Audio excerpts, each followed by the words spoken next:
Mistress poured cake on pregnant ex-wife unaware she's married to the president. Esteemed viewers, welcome to luxurious true life stories. Please like and subscribe for more captivating luxury true stories.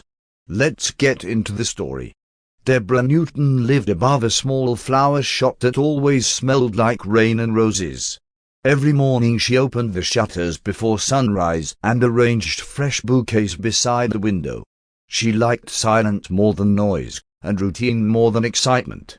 Customers said the shop felt peaceful, though they never knew she carefully planned every color so no arrangement ever argued with another. Her mother Clara handled customers while Deborah repaired broken pots, repainted old vases, and sketched buildings in a worn notebook. She loved abandoned places, not for sadness, but for possibility. She imagined turning empty structures into classrooms where children could paint freely without fear of mistakes. Money was always tight, yet she never chased wealth, only stability and time. In the evenings she climbed to the rooftop with tea and watched street lights glow on wet pavement. Her brother Ethan often fixed cars below while shouting advice she never asked for. They were ordinary, comfortable, and unnoticed by the world. Deborah believed life would stay small, gentle, and predictable, and she was completely satisfied with that. Joshua Morton began his mornings inside a glass office overlooking the city skyline. He preferred heights because they reminded him he was rising faster than everyone else. Every file on his desk meant progress, and every rival meant motivation. He believed his success required constant movement, never rest. His mother Lydia called daily to remind him the family name demanded influence. She arranged dinners with investors and introduced daughters of powerful families. Joshua listened politely but ignored marriage talk, claiming he had no time yet. In truth, he feared choosing wrong and slowing his climb. At night he attended elite gatherings where conversations sounded rehearsed and laughter felt measured. He played the role perfectly, confident and composed. Still, he felt strangely disconnected from the people praising him. He wanted admiration, yet something genuine, though he didn't know what it looked like. Rain fell hard that afternoon, blurring the road into silver streaks. Joshua stepped out of his car after a minor collision with a delivery bike. No one was hurt, but the driver panicked and sped away. Frustrated, Joshua searched for somewhere to try to make a call. A bell chimed as he entered the nearby flower shop. Warm air and soft light replaced the cold street instantly. Deborah looked up from trimming stems and quietly offered him a towel. She spoke gently, as if storms were ordinary visitors. While waiting for assistance, he watched her rebuild a broken bouquet for a customer. Her hands moved calmly, fixing what seemed ruined without complaint. Joshua felt oddly relaxed in the simple silence. For the first time in months, he stopped checking his phone. Joshua returned the next day claiming he forgot his umbrella. Deborah knew he had not brought one before but handed him tea anyway. He stayed longer than necessary, asking small questions about flowers. She answered simply, never trying to impress him. Soon he began stopping by after work, sometimes with pastries he barely liked. They talked about buildings, colors, and quiet streets instead of business or status. He discovered she sketched places she hoped to repair one day. Her dreams sounded calm, almost impossible in his world. Weeks passed and he noticed he smiled more inside the shop than anywhere else. Deborah still treated him like an ordinary visitor. That normalcy felt rare and strangely important. For once he wanted time to slow down instead of race forward. Joshua eventually invited Deborah to dinner at a modest restaurant away from his usual circles. He seemed nervous, speaking less confidently than usual. He told her she made life feel quieter and clearer. She accepted his feelings carefully, wanting sincerity more than charm. Their relationship moved steadily rather than quickly. He met her family, helping Ethan fix a stubborn engine and awkwardly learning plant names from Clara. They laughed at his clumsy hands and formal habits. For the first time Joshua enjoyed not performing. Months later he proposed during a simple evening walk under streetlights. No cameras, no grand gestures, just a ring and honest words. They married in a small ceremony with few guests and warm smiles. Joshua promised their worlds would always meet halfway, and Deborah believed him. After the honeymoon, Joshua brought Deborah to his corporate environment for the first time. Tall buildings replaced small streets, and conversations moved faster than comfort allowed. She tried to adapt quietly, observing more than speaking. He began correcting small habits she never knew were wrong. Lydia Morton soon invited them to formal dinners with strict etiquette and measured smiles. Deborah's simple answers drew polite but sharp reactions from the guests. Joshua squeezed her hand under the table, then later explained she must improve presentation. His tone sounded helpful, yet distant. At home he suggested new clothes, new posture, even new hobbies suitable for his status. Deborah agreed at first, believing support meant adjustment. But the warmth between them slowly thinned into instruction. For the first time she felt studied instead of loved. Joshua invited Deborah to a large corporate dinner meant to impress investors. Crystal lights reflected across polished floors and careful conversations filled the hall. Deborah wore the dress he chose and rehearsed greetings quietly. She wanted him proud, even if she felt out of place. During introductions, an executive asked about her work. She mentioned restoring abandoned buildings for community use. Some guests smiled politely while others exchanged subtle looks. Joshua quickly interrupted and joked she meant it is a hobby, not serious work. Laughter followed, soft but sharp. Deborah forced a smile while her hands tightened around her glass. On the drive home, silence filled the car heavier than anger. Something inside her shifted, realizing she had stood alone beside her own husband. Weeks later Joshua attended a luxury brand launch hosted by investors. The atmosphere was louder, brighter, and far less sincere than before. There he met Angela Reed, confident and effortlessly charming. She admired his ambition openly, something Deborah never tried to do. Angela spoke his language, influence, recognition, and social reach. She laughed at his jokes before he finished them. Her compliments sounded like approval he had been craving. Joshua stayed longer than planned, forgetting the time completely. Soon messages replaced conversations and meetings became frequent. He convinced himself it was harmless networking at first. But the attention felt addictive and easy. Without noticing, he stopped going to the flower shop early. Deborah noticed the distance before she understood the reason. Late nights turned into unexplained trips and quiet phone calls. Joshua spoke less at home and avoided her eyes during meals. The silence became heavier than arguments. One evening he finally spoke in a flat, rehearsed tone. He said their lives no longer matched and separation would help them both. Deborah waited for emotion, but none came. He handed prepared documents instead of explanations. She signed with shaking hands after hours of stillness. The house suddenly felt unfamiliar despite every memory inside it. By morning he had already moved his belongings away. Her marriage ended not with shouting, but with absence. Deborah moved into a small rented apartment above an old bookstore. The walls were plain, but the quiet felt honest again. She arranged flowers on the window just to feel normal. Each morning she forced herself to step outside and keep moving. An elderly neighbor, Mrs. Calloway, often struggled with groceries. Deborah began helping her without being asked. Soon they shared tea in the evenings, exchanging simple stories. The routine slowly rebuilt Deborah's sense of belonging. She started sketching buildings again and volunteered at a local children's center. The kids painted freely, laughing at every color spill. Their joy reminded her why she once dreamed boldly. For the first time since the divorce, hope returned gently. One afternoon, the community center prepared for an unexpected visitor inspection.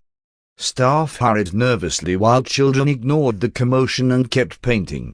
A quiet man in simple clothing walked in without announcement.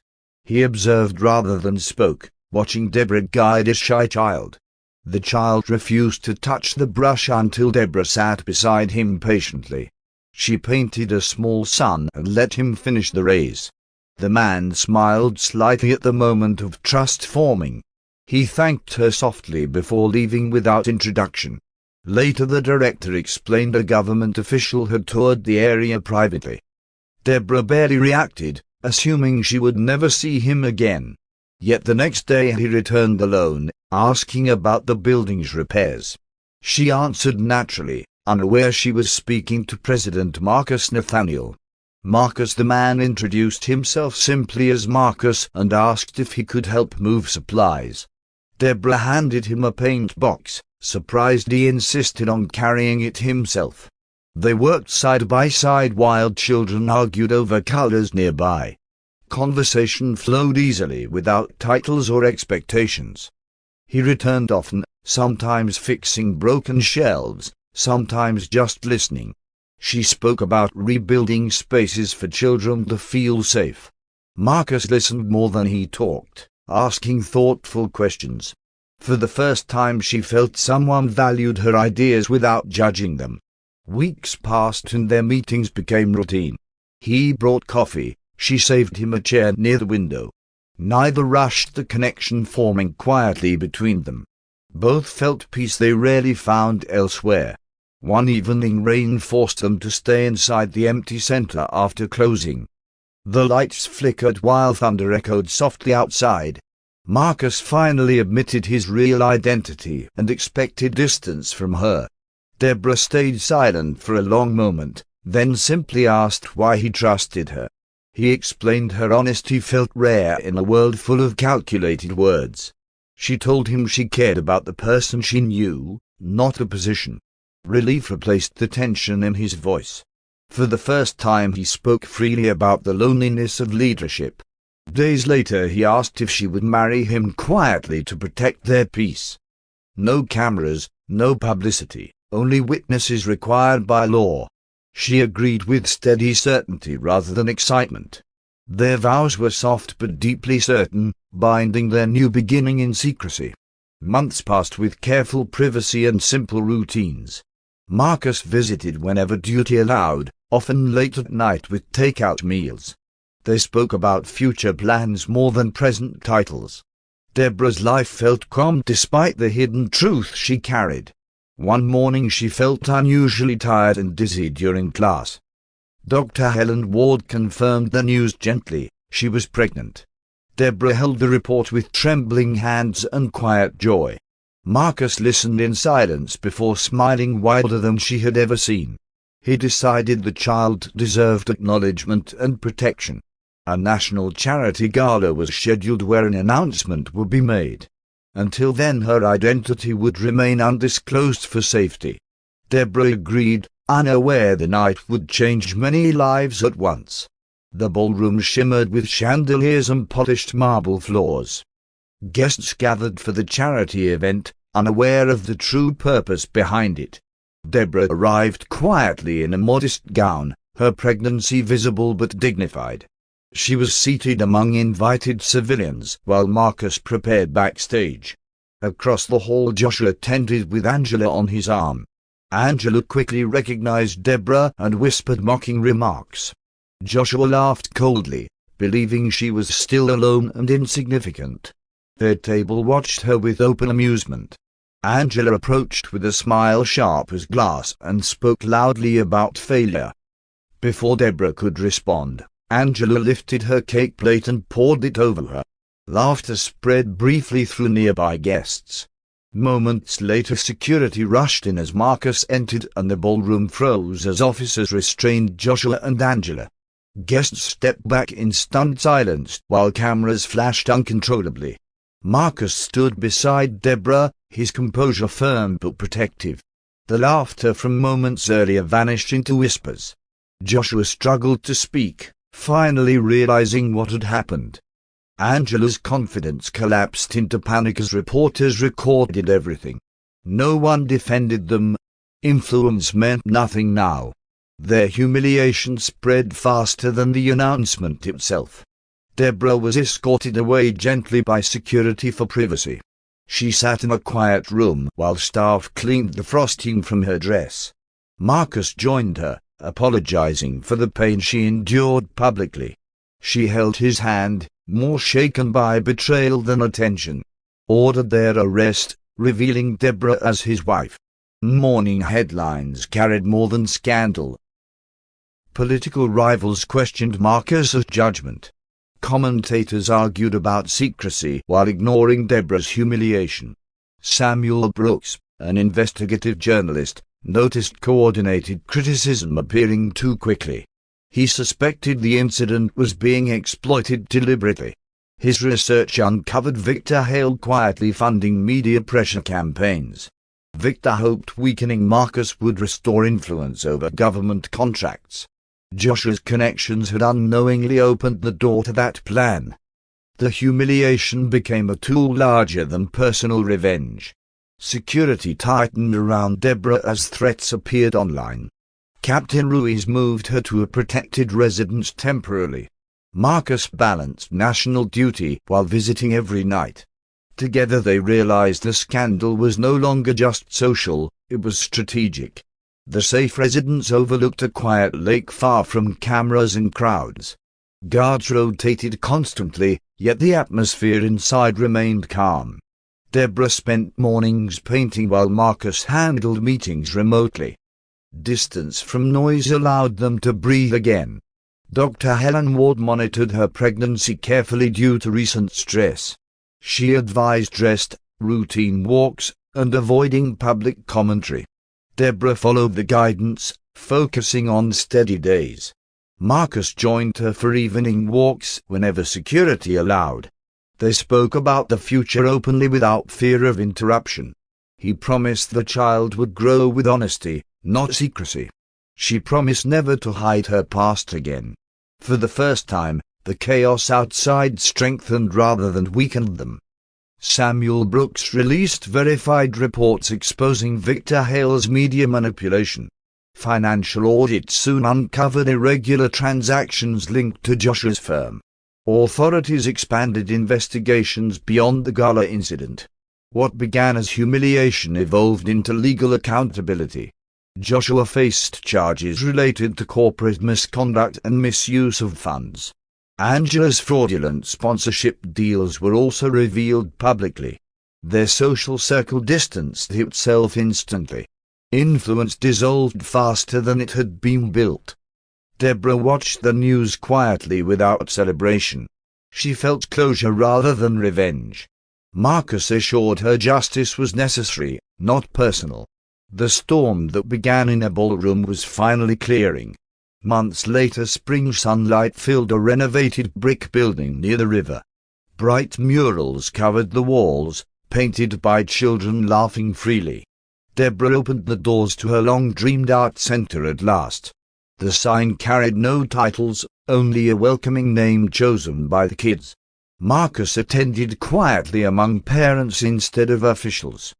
He held their newborn while watching Deborah guide a painting class. No cameras were invited, only community and friends. Peace felt more valuable than recognition. As evening settled, she locked the doors and looked at the glowing windows. Her life had changed beyond anything she imagined, yet remained simple at heart. Marcus joined her on the steps, their child asleep between them. This time her future was steady, chosen, and entirely her own. I'm glad you enjoy this story. Don't forget to follow, share and comment your thought about the story. See you in the next story.